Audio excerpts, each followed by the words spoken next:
कोई गुजरात से या किसी दूसरी स्टेट से आपका दूध आ रहा है टैंकर में भरा और आपने दिल्ली उसको पहुंचाना है, तो 5 दिन का टाइम लगेगा। 5 दिन का कैसे, 3 दिन तक तो रास्ते में, एक दिन एक गैप होता है बीच में जहाँ पे वो दोबारा रिपास्चराइजेशन होता है, फिर वापस टैंकर भरा जाता है, पूरा दिन खा जाता है, फिर उसके पूरा दिन, एक दिन और लग जाएगा फिर आगे जाने में। का जो गैप है उनको पूरा करने 5 दिन लगते हैं, 5 दिन 4 दिन तो एटलीस्ट लग जाते हैं। अब आप मुझे सिर्फ पास्चराइज करके वो टैंकर पहुँचा के दिखा दो, नहीं पहुँचता, आपको उसमें प्रिजर्वेटिव लगाना ही पड़ता है। फिर क्या होता है, कंपनियां हैं, बड़ी बड़ी कंपनियां स्टॉक मेंटेन करती है, तब ऐसा तो है नहीं ना आज का आज दूध पैक कर दिया कल के दूध का वेट करेंगे, 4 से 5 दिन का तो स्टॉक रखेंगे, ये तो सीधी सी बात है। गाय के स्ट्रेस की दवाई आती है और लोग दे रहे हैं क्या, खतरनाक तरीके से। गाय का दूध निकालने, ज़्यादा दूध निकाला जाए, इसके लिए ना ऑक्साटोक्सिन का ना इंजेक्शन लगाते हैं गाय को। उसका मैं आपको छोटा सा इफेक्ट बताऊँ, 6 महीने किसी भी प्रेग्नेंट लेडी को पिला दो दूध, उसकी प्रीमेच्योर डिलीवरी हो जाएगी।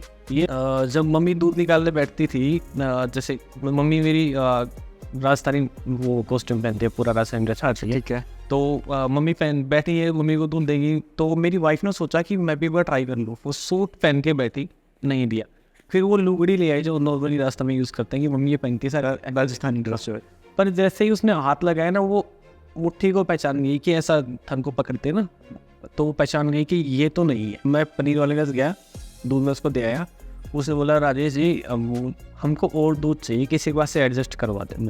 मैं तुम्हारे पास गया तो तुम्हारे पास जो 200 लीटर वाले ड्रम थे ना, वो तुमने भर के रखे हुए थे, तुम्हारी BMC के अंदर अलग दूध पड़ा था, ठीक है, तो वो दूध का तुमने क्या किया? बोले यार वो कल से नहीं फट रहा, कल से नहीं फट रहा, मई का महीना है, दूध नहीं बाहर पड़ा है, ये पिछले साल की बात है, जस्ट 1 ईयर हो गया उसको बात। अच्छा, मई का महीना, दूध बाहर पड़ा है, गर्मी का टाइम है और दूध फट नहीं रहा भाई। ऐसे टाइम में दूध फट जाना चाहिए यार, वैसे फट जाए, तुम तो पता नहीं क्या डालते हो पनीर बनाने के लिए, तो दूध फाड़ते हो, और दूध तो ऐसे फट जाना चाहिए गर्मी में, 1 घंटे में फट जाए, तू बोल रहा है कल से बाहर रख दो आप, ऐसे ही फट जाएगा वो। तो फिर मैंने उसको पूछा ढंग से, जो उसके पास गया, भाई बात क्या है, मैं देख तो लूँ उसको, तो मुझे ऐसा लगा वो उसने न जाने क्या क्या डाला होगा, पर जो सबसे गंदी स्मेल उसके अंदर से आ रही थी ना, वो मैंने 2-3 जनों से कंफर्म करा।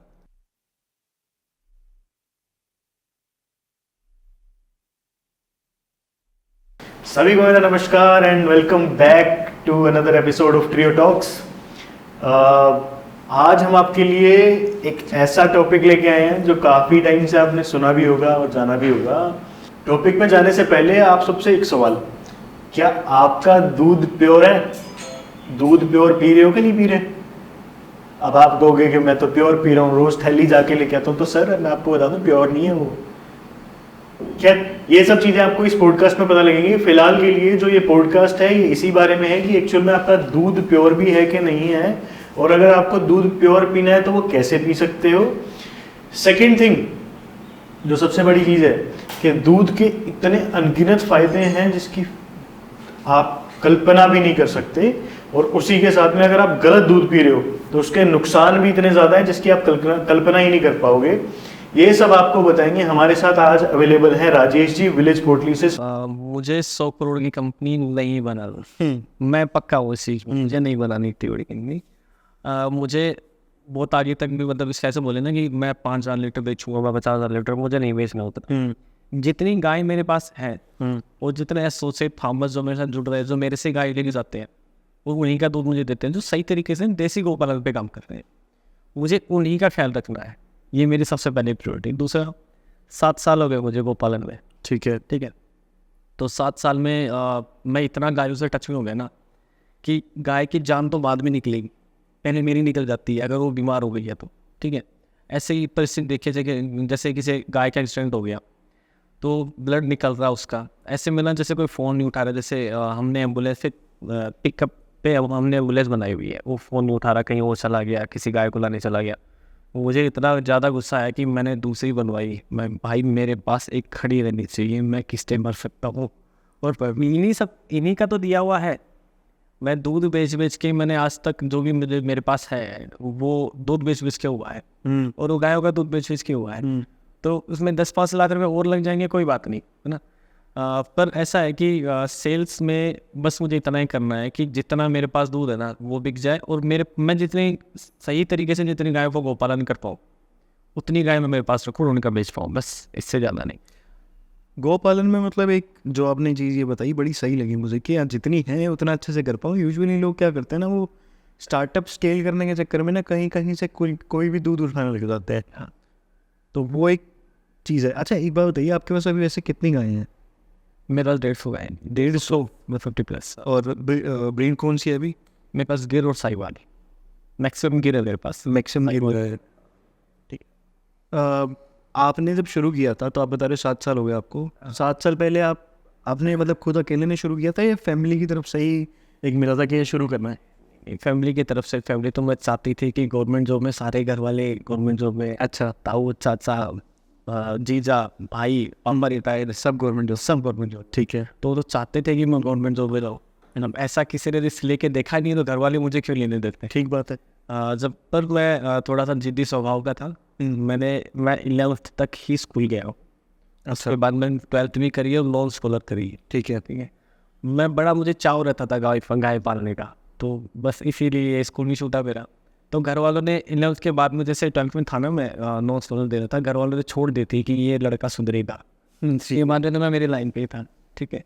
हाँ, नहीं करेगा बीटेक आओ, पर हाँ सही भी नहीं किए, गायों में लग गए। घर वाले चाहते थे वैसा नहीं हुआ, तो उनकी वजह से है। तो घर वाले तो नहीं चाहते थे कि मैं ऐसा करूँ, पर मैं लग गया स्टार्टिंग। फिर मुझे ऐसा टाइम आया कि जब मुझे नौकरी करनी पड़ी, जब मैं accounts, mining accounts, Rajasthan pollution control board के पेपर वगैरह बनाना, जो माइट्स वगैरह होती हैं ना उनके बनते हैं कुछ डॉक्यूमेंट्स, तो उनके लिए रेडी करना, वो काम करने लगा। तो वहाँ पे एक कृष्ण कुमार स्वामी जी हैं। अच्छा। तो उनके साथ मेरा अच्छा बॉन्ड था। वो मेरे एक्चुअली बॉस थे, पर लगता नहीं था कि बॉस है। अच्छा। फ्रेंडशिप की तरह, जैसे आपस में कभी भी कुछ भी बात कर ली, रात के 2 बजे बात कर रहे हैं, ऐसा। तो मैं चाहता था कि मैं बहुत ज़्यादा गाय पालूँ। ऐसे में उन्होंने मेरा साथ दिया। ठीक है। बोला कि यार तो अकेला क्यों, भी पालते तेरे साथ। तो ऐसे करके हमारा स्टार्ट हुआ। उसके बाद में तो फिर खुद की तरफ से रखनी, साथ में रखनी, वो तो बढ़ते रहा। मतलब और भी काफ़ी लोग साथ में जुड़ते रहे, किसान भी साथ में जुड़ते रहा, फिर वो बढ़ते रहा। और ऐसी कंडीशन में क्या होता है, आपके पास प्रोडक्शन बढ़ते रहता है, तो आपको कहीं ना कहीं दूसरी जगह बेचना होता है। हमने पहले भी कोशिश करी थी ऐसे बेचने की, बहुत सारा दूध बेचे के दिमाग में ही सोच के निकले थे। ठीक है। और एक सागी ऑर्गेनिक करके मैंने मेरा ऑर्गेनिक ब्रांड स्टार्ट करा था कि मैं सागी SAGEE। ठीक है। मैंने सागी ऑर्गेनिक स्टार्ट करा था। उसमें ये हुआ कि वो कोविड आया, और वो दोनों के दूध और सागी ऑर्गेनिक दोनों उसी की में चढ़ गए। कोविड के टाइम में नहीं दे पाए, डिलीवरी टाइम पे नहीं हो पाई, या फिर जो भी ऐसा दिक्कत है, क्योंकि राजस्थान से यहाँ मैनेज करना गुड़गांव दिल्ली में बड़ा दूर का काम हो गया, काफ़ी दूर का काम। और मैं फिर उस समय क्या, कोविड के पहले जब मुझे लगा ना कि मुझे खुद को जाना चाहिए, तो मैं यहाँ पे आ गया। फिर मैं बीवाड़ी, एक स्टोर था मेरा, मैं बीवाड़ी स्टोर में फिर फंस गया था कि मैं वहाँ से घर नहीं जा सकता। तो मुझे ज़्यादा घर वालों की ज़्यादा चिंता हो रही थी मुझे कि वहाँ पे गया तो उनको दिक्कत होगी तो क्या होगा। तो उस समय था भी माहौल ऐसा ही कुछ। तो उसके बाद फिर धीरे धीरे बंद होता, कम होता हमने क्लोज ही कर दिया। फिर हमने ध्यान दिया कि भाई कोई कंपनी पकड़ो जिसको दूध दे दो। फिर वो दूध देने के बाद में भी मतलब एक मनचाहे रेट नहीं मिलना। अगर मैं किसान से 50 में खरीदूँ, मानो, है ना, कि मेरा खुद का 50 में प्रोडक्शन हो रहा है, तो किसान से मैं एटलीस्ट मैं 50 में खरीदूँ, क्योंकि मैं मेहनत दूसरे लोगों से करवा रहा हूँ। मैन फोर्स मेरे पास हो रहा है, मैं उनसे मेहनत करवा रहा हूँ, मैन पावर है पड़ी है तो मैं करवा रहा हूँ उनके वजह से। अब ऐसा है कि मैन पावर तो किसान को उसकी मिल जाए, पर उससे कम रेट कैसे मिले। अब कंपनियां क्या करती हैं कि नहीं जितना नीचे हो सकता है उतना नीचे कर। उनको तो ऑब्वियसली वो प्रोडक्शन से आगे फर्दर प्रोडक्शन से मतलब है। वो भी अपनी जगह सही है, देखो गलत उनको भी नहीं कह सकते, पर वो भी अपनी जगह सही है। स्केल ऑफ इकोनॉमी उनका भी है, तो वो भी देखना है जी। ठीक है। उनकी डिलीवरीज है, उनकी प्रोडक्शन है, प्रोसेसिंग 70 नफरे है। तो अब किसान को तो क्या, जो जुड़े हैं उनको भी क्या बोले, और खुद को भी क्या सांत्वना देगी, कैसे नुकसान में कैसे बेचने। तो ऐसे में ना मुझे प्रोडक्शन बढ़ते रहा, तो मुझे दिमाग में आया कि चलो स्टार्ट करते हैं कुछ ऐसा कि खुद का प्रोडक्शन एटलीस्ट खुद के थ्रू तो निकल जाए। ठीक है। तो उसमें ज़्यादा क्या होता है कि खुद का होता है ना, तो वो 1000 से 500 पहुँच नहीं पाता, मतलब एकदम से इतना ज़्यादा कम अप डाउन नहीं होता। पर कोई और अगर आपसे ले रहा है तो वो कर सकता है कि आधा उससे ले लें, आधा उससे ले लें, वहाँ पे आप आधे रह जाओगे। फिर गायों को आप बेचना नहीं चाहते, ऐसे में क्या करें। तो ये दिक्कत हुई, तो हमने ये स्टार्ट करा विलेज पोर्टली। और क्या होता है, मैं किसी ब्रांड का नाम नहीं लेता, नहीं आप ले सकते हो बैन करना नहीं थोड़ा जरूर है, कोई दिक्कत नहीं। तो जैसे कोई गुजरात से या किसी दूसरी स्टेट से आपका दूध आ रहा है, टैंकर में भरा, और आपने नहीं उसको पहुंचाना है, तो आपको 5 दिन का टाइम लगेगा। 5 दिन का कैसे, 3 दिन तक तो रास्ते में, एक दिन एक गैप होता है बीच में जहाँ पे वो दोबारा रिपास्चराइजेशन होता है, फिर वो वापस टैंकर भरा जाता है, पूरा दिन खा जाता है, फिर उसके पूरा दिन, एक दिन और लग जाएगा फिर आगे जाने में, क्योंकि का जो गैप है वो पूरा करना 5 दिन लगते हैं, 5 दिन 4 दिन तो एटलीस्ट लग जाते हैं। अब आप मुझे सिर्फ पास्चराइज करके वो टैंकर पहुँचा के दिखा दो, नहीं पहुँचता, आपको उसमें प्रिजर्वेटिव लगाने। फिर क्या होता है, कंपनियां हैं, बड़ी बड़ी कंपनियां स्टॉक मेंटेन करती है, तब ऐसा तो है नहीं ना आज का आज दूध पैक कर दिया, कल के दूध का वेट करेंगे, 4 से 5 दिन का तो स्टॉक रखेंगे, ये तो सीधी सी बात है। कोई सी भी बड़ी कंपनी उठा के देख लो, चाहे वो दूध में है, घी में है, चाहे वो किसी भी दाल में है, कुछ किसी भी चीज़ में है, 5 दिन का स्टॉक तो रखेंगी ना। तो सभी कंपनियां 5 दिन का स्टॉक दूध में भी रखती। अब उसमें कितना क्या प्रिजर्वेटिव लगा रखती हैं, लोगों को मंजूर है सस्ता पी लेंगे, प्रिजर्वेटिव लगाया हुआ पी लेंगे, केमिकल्स वाला दूध पी लेंगे, पर सस्ता पी लेंगे। बट अगर आपकी बात मैं ये मानूँ तो किसी भी पैकेट पे, जिस भी बड़ी कंपनी का पैकेट आप दूध का देखो तो उस पर लिखा नहीं रहता कि प्रिजर्वेटिव्स है, इंग्रेडिएंट्स में कभी मेंशन नहीं होता। पर आपकी बात को अगर मैं थोड़ा सा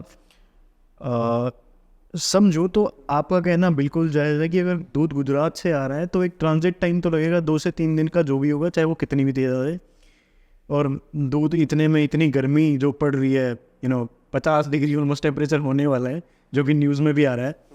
इतनी गर्मी में कोई भी दूध हो, वो अगर मैं बाहर नॉर्मल टेम्परेचर पे रख दूँ तो 1 घंटे में तो वो ख़राब हो जाता है। अब इसके पीछे और भी है। अब तो चलो आपने ट्रांसपोर्ट का समझा है, समझ लो, किसान ने दूध निकाला, कलेक्शन बूथ वाले को दिया, ठीक है, कलेक्शन बूथ वाले ने आगे देगा, जो कलेक्शन बूथ, जैसे 2 गाँव के पीछे, एक गाँव के पीछे कलेक्शन बूथ हो गया, वहाँ पे गाड़ियाँ आती हैं, फिर रात को 9-10 बजे के आसपास में वो उठा के लेके जाएगा, वो चिलिंग सेंटर पहुँचाएगा, चिलिंग सेंटर देगा जहाँ पे सारा दूध वो भरा जाता है, इकट्ठा किया जाता है, उस वाले को आगे प्रोसेस करते हैं। इसमें एक बार वो ठंडा होता है, मान लिया होता है, पर जहाँ तक वो पहुँचाएंगे ना, वहाँ तक भी 2 दिन लग जाते हैं। बिल्कुल ठीक बात। फिर 2 से 5 दिन, 5 दिन ये हो गए, 7 दिन हो गए, 5 दिन वो अपना स्टॉक मेंटेन कर रहे हैं। अच्छा, 8 दिन हो गए। जो ये मिल्क आता है तो ये जो ये चिल स्टोरेज होते हैं, कोल्ड स्टोरेज होते हैं, उनमें नहीं आता, नॉर्मल टैंकर्स में? नहीं, ये चिलर्स में आता है। हाँ, उसको बोलते हैं पफ साइलो टाइप आता है, वो आता है। वो तो नहीं होता इतना, पर एक ना मतलब किसी भी चीज़ को ना आप एक तरीके से रख सकते हो और उतने टाइम तक ही रख सकते हो, ठीक है। दूध रॉ मिल्क में ये चीज़ ज़रूर होती है।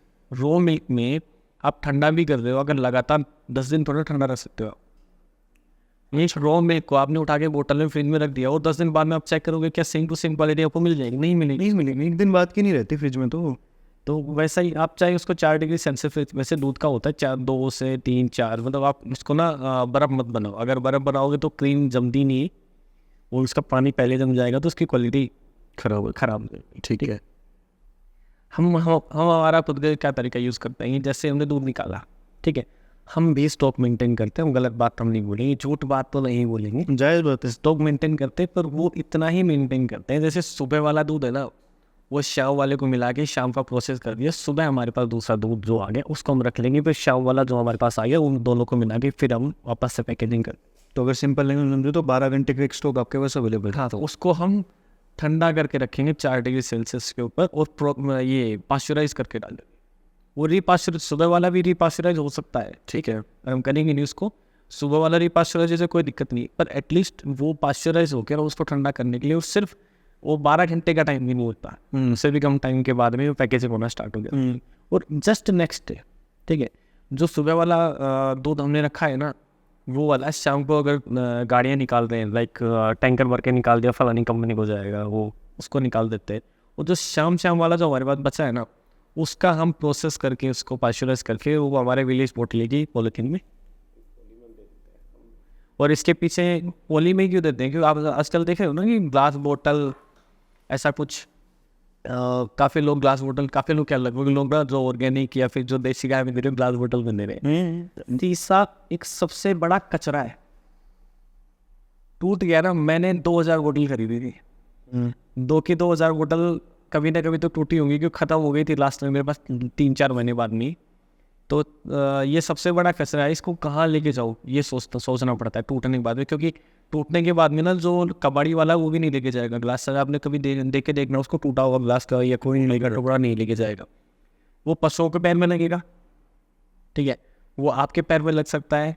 आप कितना गड्ढा खोद के आप एक बार सर्च भी करोगे ना कि भाई कितना दिन में ग्लास डिस्पोज हो जाता है ज़मीन के नीचे दबाए, तो कहीं 500-7 साल से 500-700 साल से ज़्यादा निकलेगा। पॉलीथीन के लिए बोलते 200 साल लगते हैं, ये उससे भी ज़्यादा टाइम लगता है। और ग्लास की बोतल तो टूटेगी, आज नहीं तो कल टूटेगी। तो मैंने पॉली ही सबसे बेटर ऑप्शन समझा कि इनको वापस से उठाना या फिर इनको वापस से क्या बोलते हैं जो भी इसको रिसाइकल करना, वो इजी है, कर सकते हो आप। अस्की वाली बोतल पे ना मैं एक छोटी सी बात हो बोलूँगा, तो ना लोग ना इतने चाव से यूज़ कर रहे हैं ग्लास। नहीं, मैं खुद कर रहा था।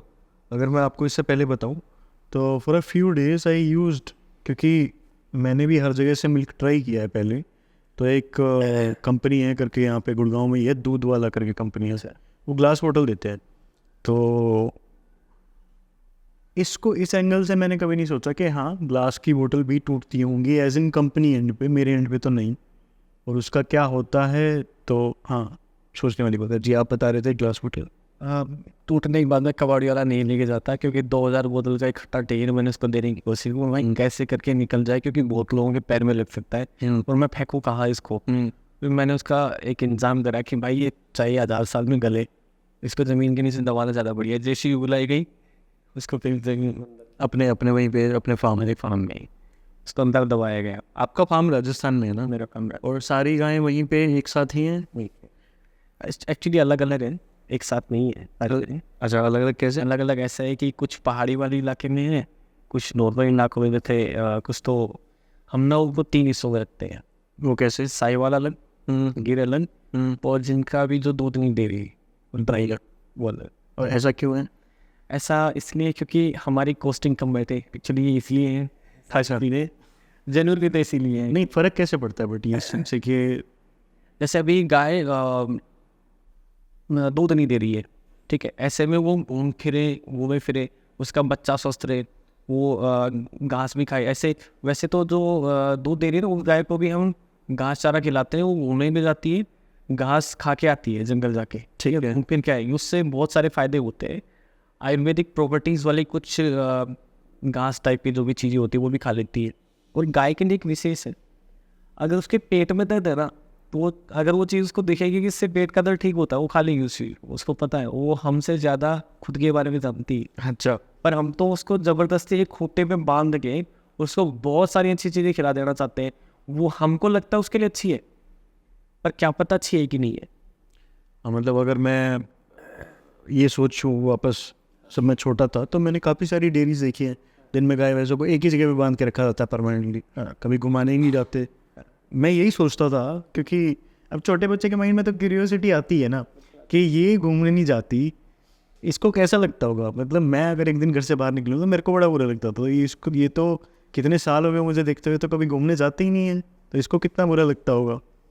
तो कभी आपने ऐसा नोट किया क्या कि गायें अगर जैसे आपके पास तो हैं, तो अगर वो कहीं बाहर घूमने नहीं जा रही या कुछ जा नहीं रही, तो किसी वजह से दूध देना कम कर दिया हो या बेचैनी बढ़ जाती है, आप स्ट्रेस वास, ये बहुत सारी दवाइयाँ आती हैं स्ट्रेस के ऊपर गायों के लिए। गाय के लिए स्ट्रेस की दवाई आती हैं और लोग दे रहे हैं क्या? अच्छा। और दूसरा, चलो ठीक है, हमने इस पे एक टॉपिक में बीच में एक चीज़ होगा, मैं देखो, गाय का दूध निकालने, ज़्यादा दूध निकाला जाए, इसके लिए ना ऑक्साटोक्सिन का इंजेक्शन लगाते हैं गाय को।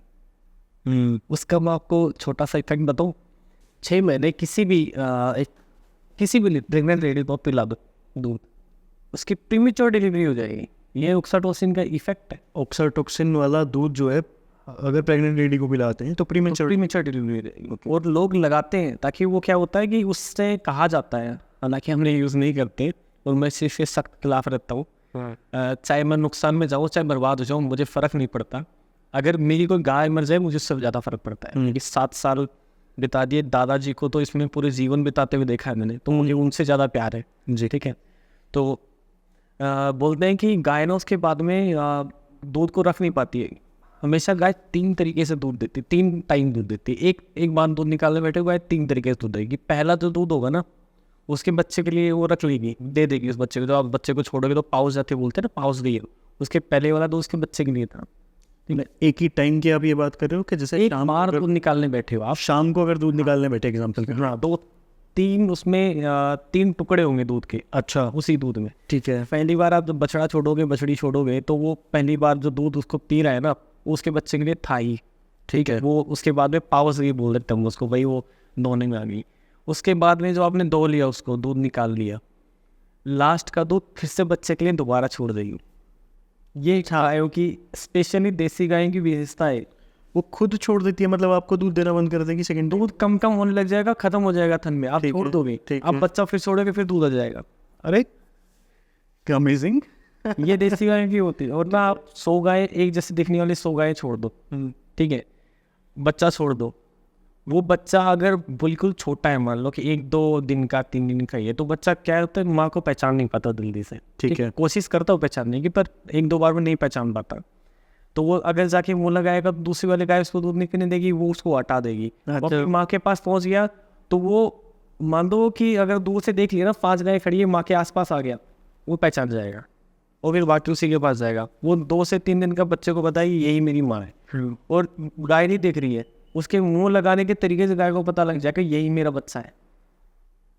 मेरी मम्मी दूध निकालती थी, तो एक हमारे यहाँ पे थार पारकर नस्ल की हमेशा से हमारे यहाँ पे गाय रही है, थार पारकर नस्ल। थार पारकर। अच्छा, थार पारकर ये कहा जाता है कि उसके नाम में ना सारा सारांश होता है, जो एक बार पेट भरने के बाद में थार को भी पार कर जाए, ताकि गाय, ठीक है, वो है थार पारकर। तो हमारे यहाँ पे रही है हमेशा से। जब मम्मी दूध निकालने बैठती थी, जैसे मम्मी मेरी राजस्थानी वो कॉस्ट्यूम पहनती है, पूरा राजस्थानी ड्रेस। अच्छा, ठीक है। तो मम्मी बैठी है, मम्मी को दूध देगी, तो मेरी वाइफ ने सोचा कि मैं भी एक बार ट्राई कर लूँ। वो सूट पहन के बैठी, नहीं दिया। फिर वो लुगड़ी ले आई जो नॉर्मली रास्ता में यूज़ करते हैं कि मम्मी ये पहनती है सारा राजस्थानी ड्रेस। पर जैसे ही उसने हाथ लगाया ना, वो मुट्ठी को पहचान गई कि ऐसा थन को पकड़ते हैं ना, तो वो पहचान गई कि ये तो नहीं है। अच्छा, पकड़ने का तरीका अलग है। ठीक है, ये पकड़ने का तरीका डिफरेंट है, ये तो नहीं है। ठीक है। उसने दूध ही नहीं दिया। फिर हाँ, मेरा लगाव ज़्यादा होता है, तो मैं उसके पास गया, मैंने उसे गर्दन पे हाथ घुमाया, मैं बैठा बाल्टी लेके, मैंने दूध निकाला, मुझे दूध दे दिया उसने। ठीक है, वो एक अलग प्रेम अलग होता है।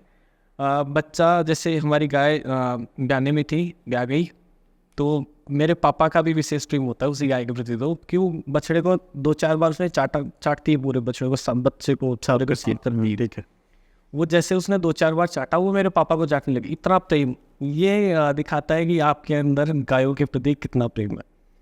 पापा खुद खाना खाने से पहले गाय को चेक करके खाना खा लिया क्या। मैं बोलता हूँ ना कि मैंने आपको एक बार पहले बोला है कि मैं उतनी रखना चाहता हूँ जितनी मेरे से समझ जाए, उन्होंने का दूध बेचना चाहता हूँ। रीज़न यही होता है। 50 एक्स्ट्रा बढ़ा दी, कोई सी खाना नहीं खा रही, पता ही नहीं चला, बीमार हो गई, मर भी जा सकती है, पता ही नहीं चला। क्योंकि बदमाश जो गाय है ना बीच में, वो शरीफ का खाना भी खा जाएगी, खुद तो बीमार होगी ज़्यादा खाना खा के, उस शरीफ को ना कम खाना खाने के कारण बीमार होना पड़ेगा। ठीक है, परेशान। जैसे अपने स्कूल में नहीं चलता था, एक बदमाश बच्चा 5 बच्चों को परेशान कर। हाँ, ऐसा होता है गाय में। ऐसे गायों में भी होता है, खूब मस्करी करती हैं भी, खूब मस्करी। या फिर एक बदमाश गाय है ना, वो 5 को परेशान करेगी, और उन परेशान होने वाले में 5 का अलग गुट होगा। जैसे बच्चे नहीं बना लेते जो परेशान होते हैं, अलग गुट बनाते थे, हाँ, वैसा। अच्छा, 5 परेशान अलग गुट होगा। ठीक है, तो हम समझ जाते हैं कि भाई ये परेशान करती है, हम उसका ट्रीटमेंट नहीं करते हैं उसी तरीके से, भाई इसको पीछे रखो, उसको घुमाते टाइम भी ये बदमाश है उसको सबसे आगे निकाल दो। ठीक है, तो ऐसा हम करते हैं। ठीक है। जो शरीफ जो गाय है ना, उसको एक बार प्रेम से बोलोगे ना, जैसे हमारे पास हमारी लगभग सभी गाय का नाम होते हैं, सरस्वती बोलूँगी तो सरस्वती उठेगी। अगर दूध के टाइम में सरस्वती बोला तो साथ में बच्ची भी उठ जाएगी, उसको पता है मेरी बारी आ गई है। तो ये गायों में बहुत ये जैसे वही चीज़ को खाना जिस चीज़ से उसका वही दिक्कत ठीक होती हो।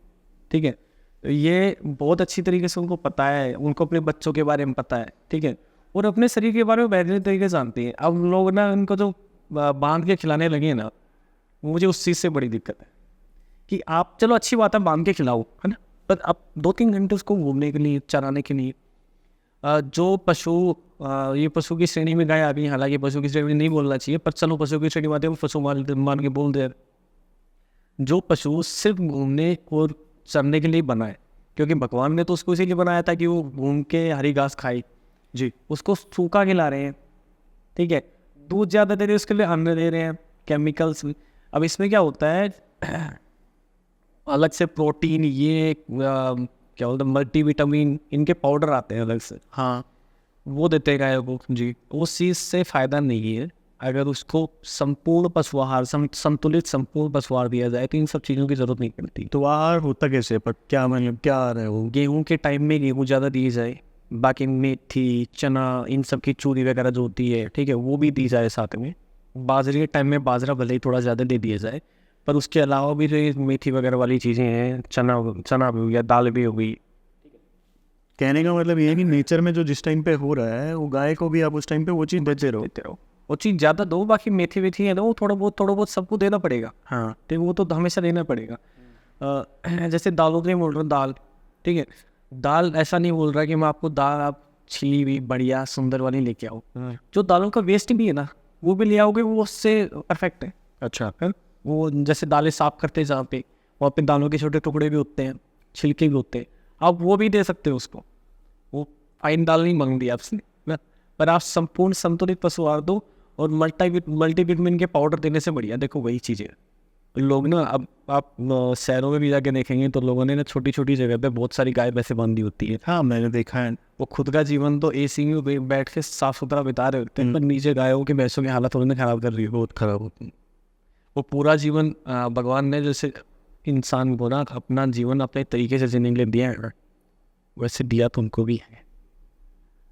ज़्यादा नहीं तो थोड़ा घुमा लो, और घुमा एटलीस्ट थोड़ा तो बहुत। हाँ, एक जगह बैठ के तो कोई भी परेशान हो जाएगा, तो जान तो वैसे बैठे इंसान भी शहरों में बैठे, एक्चुअली कमरे से बाहर कोई जानकार भी नहीं है और कुछ भी नहीं है, ठीक है।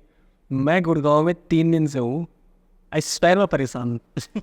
मैं मेरे गांव वापस जाना चाहता हूँ, मैं आपकी अब चले जाऊँ, इतना मैं परेशान हूँ। अच्छा, क्योंकि देखो आप वर्किंग कर रहे हो, ठीक है, आप किसी काम से हो, जब तक आप काम कर रहे हो आपका मन लग रहा है ना।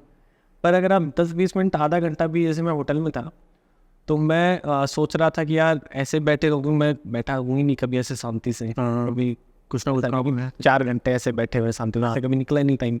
या तो अगर फ्री भी है तो गायों की तरफ घूमने निकल गए, गायों के सहला के आ गए, या फिर जैसे प्रोसेसिंग प्लांट है उनमें लड़कों को बोल के भाई ऐसे साफ कर ले, इसको ऐसा कर दे, वो कुछ ना कुछ काम चलता ही होता है। और इतना फैला हुआ इलाका है कि मेरी डेयरी और मेरे प्रोसेसिंग प्लांट में करीबन 5 किलोमीटर का फर्क है। ठीक है, क्योंकि ये तो गांव में हो गई, और वो मैंने सिटी लाइन के क्या होता है पावर लाइन, सिटी लाइन गाँव में नहीं होती है, वो रोड के नियर राउंड कहीं ऐसी जगह पे होती है जहाँ पे प्रॉपर लाइन की जरूरत पड़े। लाइट प्लांट वहाँ पे अपना प्लांट है मेरा वहाँ पे, इसी रीजन से होते हैं। तो 5 किलोमीटर का फ़र्क है दोनों के बीच में। तो अगर 4 बार चक्कर काटिए तो दिन निकल जाता है, और यहाँ पे दिन निकालना बड़ा मुश्किल हो गया। अच्छा, ये अगर विलेज पोर्टली, चलिए मैं विलेज पोर्टली पे आने से पहले एक हमारा जो टॉपिक रह गया बीच में बात करते करते, क्योंकि हम दूसरी साइड आ गई, वो एक चीज़ रह गई। हम बात कर रहे थे सानीवाल की, गिर काव, साहीवाल और गिर काव, और तीसरा जो गाय दूध नहीं दे रही बेसिकली, वो तीनों को आप अलग रख रहे थे बेसिकली। हाँ, तो आपने ये बताया था कि एक जो दूध नहीं दे रही उनको तो ठीक है आपने अलग रखा, इसका मेन रीज़न क्या है कि गिर गाय और साहीवाल ये तो दोनों दूध देती है ना? अपना इनका दूध को जैसे मैं मेरे पैकेट पे लिख के भेज रहा हूँ गिर कॉ मिल्क, हाँ ठीक है। अगर मैं साहीवाल और गिर को एक जगह रखूँगा ना तो मेरे लिए बड़ा मेंटेन करना मुश्किल हो जाएगा कि अलग अलग दूध कैसे रखें। तो इन दोनों के दूध में कितना फ़र्क होता है, मतलब जिसको मैं A2 बोल के जिस कंपनी को मैं बेच रहा हूँ, फिलहाल मैं एक कंपनी को दूध दे रहा हूँ, ठीक है, A2 बोल के मैं जिस कंपनी को दूध दे रहा हूँ उसमें कुछ गिर का बचा हुआ और कुछ साहीवाल गाय का दूध मिलकर चला जाए, ठीक है। और गिर को और उसको अलग अलग रखने का बेसिकली रीज़न ये। दूसरा, मेरे जो एरिया है ना, जितनी ज़मीन है उसके हिसाब से मैंने करा होगा, उस एरिया में अपनी इतनी ज़मीन, उस एरिया इतनी ज़मीन है, ठीक है, उस एरिया में दोनों जगह बट गए, यहाँ का चारा, हरा चारा वहाँ ले जाना पॉसिबल नहीं होता। गाय यहाँ इतनी रख दो कि यहाँ का हरा चारा को खा ले, ठीक है। ठीक है, और वहाँ उतनी गाय रखो कि वहाँ के हरे चारे को खा ले। तो इसलिए मेरी कॉस्टिंग में फ़र्क पड़ गया, इसलिए बोल रहा हूँ कि कॉस्टिंग का बहुत फ़र्क पड़ता है इसलिए। मतलब बेसिकली इसका रीज़न यही है कि वो जहाँ का जो नेचर है उसके हिसाब से वो ढाल दिया गया उनको। अब ना आप जो HF या फिर जर्सी गायों की जो बातें ना, मैं उसमें थोड़ा सा बोलूँगा कि हमारे यहाँ पे अगर पानी हम निकाल रहे हैं तो यहाँ का पानी हमें ज़्यादा अच्छा होना चाहिए हमारे लिए। थार पारकर गाय का एक कारण क्या होता है, राजस्थान में थार पारकर गाय होती है, राजस्थान की नस्ल है थार पारकर, तो थार में पार कर जाए ऐसा उसका नाम रखा गया है। थार इज गुड, मतलब थार से अगर मैं समझूँ तो वो गाड़ी थार की बात कर रहे हैं। मरुस्थल को पार करने की क्षमता जो गाय रखती है, ओके, वो थार पार अच्छा मैं थार सोच रहा हूँ, ये थार स्पीड से रिलेटेड सोच रहा हूँ मैं। को पार कर जाए इसकी, तो उसका नाम अगर किसी ने रखा है ना तो सोच समझ के रखा होगा। ऐसा कुछ तो गर्मी से लड़ने की क्षमता होगी, ऐसा कुछ होगा तभी तो उसका नाम रखा हुआ है ऐसा ऑब्वियसली। तो गिर के लिए अगर कहा जाता है कि गिर बहुत अच्छी गाय है, उसमें बहुत सारे दूध के गुण है जो कहा जाता है, तो कुछ तो उसमें होगा जो उसका एक्चुअली गिर के 18 गोत्र होते हैं, और 18 गोत्र के अंदर कहा जाता है कि अलग अलग क्षमताएं होती है। 18 गोत्र होते हैं, यहाँ पे इंसान के गोत्र मायने नहीं रख रहे लोगों के लिए, गाय की वो गिरा है, ठीक बात है। मतलब 18 तरह की गिर गए अगर ऐसे सिंपल लैंग्वेज। अगर किसान के लिए बात करी जाए ना तो जो सबसे बेस्ट गाय है किसान के पालने के लिए, उसको मैं साहिवाल के लिए बोलता हूँ। अच्छा, वो ऐसा क्यों? साहिवाल की दूध की क्षमता भी ज़्यादा होती है। और दूसरे एरिया में जैसे गिर को तो एक लंबा टाइम लगता है, मुझे 7 साल हो गए। शुरुआत के 2 साल मेरे लिए ना, शुरुआत के 2 साल से ज़्यादा, 2.5 साल 3 साल के आसपास मेरे लिए लॉस मेकिंग था ये, क्योंकि मेरे पास नई जनरेशन नहीं आई थी। और जो जनरेशन आप गुजरात से लेके आए हो ना, वो क्लाइमेट बदलने के कारण या जगह बदलने के कारण जो भी है, उसमें कुछ दिक्कतें आ रही, जगह मैस्टाइटिस होना, ये सब होना, उसमें दूध दिया नहीं जाता किसी और को, आप दे नहीं सकते हो। कुछ भी दिक्कत हुई गाय को तो आप उसका जब इंजेक्शन लग रहे हैं, उसको दवाइयाँ हो रही है उसकी, दूध नहीं दे सकते आप उसका। मेरी मम्मी यहाँ तक की भी करती थी पहले, जब हम देखते थे बचपन में, कि अगर टैबलेट दे दी बुखार की तो बोलेंगी आज तो नहीं दूध पीना, ये तो दूध ये को दे दो और तेरे ताई के पास से 3 लीटर दूध लेते रहना। अच्छा, तो क्योंकि ताई की गाय भैंस को कुछ बीमारी नहीं है, वो ठीक है, इसलिए उसकी तो दूध ले आ और ये दूध ये को दे देना, ठीक है। और वो दूधिया जाके वो दूसरी कंपनियों को, बड़ी कंपनियों को इकट्ठा कर रहा है, उसके लिए वो जाके उस सबको पिला रहा है, वो उसके अंदर और दवाइयाँ मिला के दे दी। गाय ने जो दवाइयाँ खाई उसके कारण हमने तो दूध नहीं पिया, किसान ने तो नहीं पिया, पर जो उसके अंदर वो दवाइयाँ भी, ऑक्साटोक्सिन भी और बाकी प्रिजर्वेटिव भी मिला के वो शहर में बेचा जा रहा है, वो आराम से बिक रहे हैं। वो आराम से पी रहे हैं। और फिर इसका नेगेटिव इफेक्ट तो कहीं ना कहीं है। और मैं कह रहा हूँ कि आप उन्हीं से दूध लो जो आपको रात का दूध सुबह तक दे सकता है, वो उनसे दूध लो। अब ज़्यादा पीछे जाओगे ना तो 15 दिन दूध को, पुराने दूध को पीने से बढ़िया है। एक मैं स्पेसिफिकली नाम लूँगा अमूल का, एक मैंने अमूल का मिल्क देखा था, उसकी एक्सपायरी डेट 90 दिन की थी। मैं शहर काशीपुर में था, मैं वहाँ पे अमूल का दूध ढूंढ रहा था। रात की बात मैं आपको बताता हूँ, मेरा बड़ा मन था पीने का अमूल का दूध। मैंने कहा चलो ठीक है, अब यहाँ पे लोकल तो नहीं मिलेगा कहीं पे, तो अमूल का दूध दे दे। मैं कम से कम भी 10 दुकानों पे गया, वहाँ पे 10 दुकानों में अमूल का दूध, एक ही दूध, उसकी पैकेजिंग अलग थी, कुछ नॉर्मल जो रेड कलर का मिल्क दूध आता है उससे थोड़ी सी अलग थी, वो थैली वाला ही, टेट्रा पैक नहीं था, ठीक है। बट उसकी एक्सपायरी 90 दिन की। और मेरे साथ में आशीष भाई ही थे, तो मैं उनसे बात कर रहा था। मैंने कहा यार ये दूध एक दिन में ख़राब हो जाता है, 90 दिन कैसे चला रहे हैं इसको? मान लिया प्रिजर्वेटिव से, ऐसा क्या प्रिजर्वेटिव है जो 90 दिन पुराना मैं दूध पी सकता हूँ? आई वॉज वेरी शॉक्ड कि यार अमूल जैसी बड़ी कंपनी भी अगर ये दूध बेच रही है तो क्या होगा। दूध इज़ दी वन थिंग जो कि एटलीस्ट आयुर्वेद में लिखा हुआ है कि आप दूध निकालो, साथ साथ गर्म करो, पी लो। और नहीं तो सबसे अच्छा तो ये है कि वो साथ साथ ही पी लो, उससे अच्छा तो कभी दूध ही नहीं होता। एक बात है कि ऐसे ऐसे प्रिजर्वेटिव लगाए जाते हैं कि दूध नहीं खे, मैं दूध बच जाता है ना तो हम और कोई ऑप्शन हमारे पास होता नहीं, हम पनीर वालों को देते हैं कि दूध बच गया, पनीर वालों को दे दो, रसगुल्ले वालों को दे दो, जो दूध बच गया वो वहीं पे जाता है। मैं पनीर वाले के पास गया, मैंने उसको बचा हुआ मेरा दूध मैंने दे दिया। हम इको वैन रखते हैं ताकि थोड़ा बहुत हो तो उसको हम इधर उधर कर सकें, ज़्यादा खर्चा भी नहीं आता, ठीक है। तो मैं पनीर वाले के पास गया, दूध में उसको दे आया। उसने बोला राजेश जी हमको और दूध चाहिए, किसी के पास से एडजस्ट करवाते। मैं कल मैं तुम्हारे पास गया, तो तुम्हारे पास जो 200 लीटर वाले ड्रम थे ना, वो तुमने भर के रखे हुए थे, तुम्हारी बीएमसी के अंदर अलग दूध पड़ा था, ठीक है। तो उस दूध का तुमने क्या किया? बोले यार वो कल से नहीं फट रहा, कल से नहीं फट रहा, मई का महीना है, दूध नहीं बाहर पड़ा है। ये पिछले साल की बात है, जस्ट 1 ईयर हो गया उसको बात। अच्छा, मई का महीना, दूध बाहर पड़ा है, गर्मी का टाइम है और दूध फट नहीं रहा भाई। ऐसे टाइम में दूध फट जाना चाहिए यार, वैसे फट जाए। तुम तो पता नहीं क्या डालते हो पनीर बनाने के लिए, उससे दूध फाड़ते हो, और दूध तो वैसे फट जाना चाहिए गर्मी में, 1 घंटे में फट जाए। तू बोल रहा है कल से बाहर रख दो आप, ऐसे ही फट जाएगा वो। तो फिर मैंने उसको पूछा ढंग से, जो उसके पास गया, भाई बात क्या है, मैं देख तो लूँ उसको। तो मुझे ऐसा लगा वो उसने न जाने क्या क्या डाला होगा, पर जो सबसे गंदी स्मेल उसके अंदर से आ रही थी ना, वो मैंने 2-3 जनों से कंफर्म करा। तो उसको मुँह में लेते थे तो बहुत गंदी स्मेल आती थी। अच्छा, वो कास्टिक सोडा थी। अच्छा, जो मैं बोल रहा हूँ कि सभी कंपनियां लगाती होंगी, अगर ऐसा वही लगा रही हो तो ठीक है। ऐसा कास्टिक सोडा दूध में मिला के देते। उससे ऐसा कहा जाता है कि दूध नहीं पड़ता, पर दूध को बचाने का सिंपल सा तरीका है। दूध आपके साया, आप उसको पास्चराइज कर दो, गर्म कर लो। घर में भी यही करते हैं, घर में भी यही करते हैं, पतीले में गर्म करके फ्रिज में रख देते हैं। वही तरीका होता है पास्चराइजेशन का। वो 80 डिग्री के आसपास गर्म हो जाता है, वो 40 डिग्री पे ठंडा हो जाता है, पैकेट में पैक किया और रख दिया। बस बड़े टेम्परेचर के केस में होता है कि वो काम जल्दी करते हैं, हमारे केस में हम धीमे धीमे कर रहे हैं। में तो वो वाली चीज़ें हैं, इससे ज़्यादा सोचने की ज़रूरत नहीं पड़ती दूध में। अब बात मैं घी की करूँ तो घी में तो हाँ, घी में तो मैं खुद घी बेचता हूँ। जो मेरा खर्चा है घी बनाने का वो मेरा 1000 रुपये पड़ता है मुझे खुद को, और जो बात है वो जनरली बोलूँगा 1000 रुपये पड़ता है मेरा। तो मैं बेचता 1800-1600, वो एक अलग चीज़ है, उसमें हम हाई कॉस्टिंग और भी बढ़ जाती है। हम आएंगे इस चीज़ पे भी, क्योंकि कोस्टिंग का अलग से ही पूरा एक वो है जिस पे बात करनी है मुझे।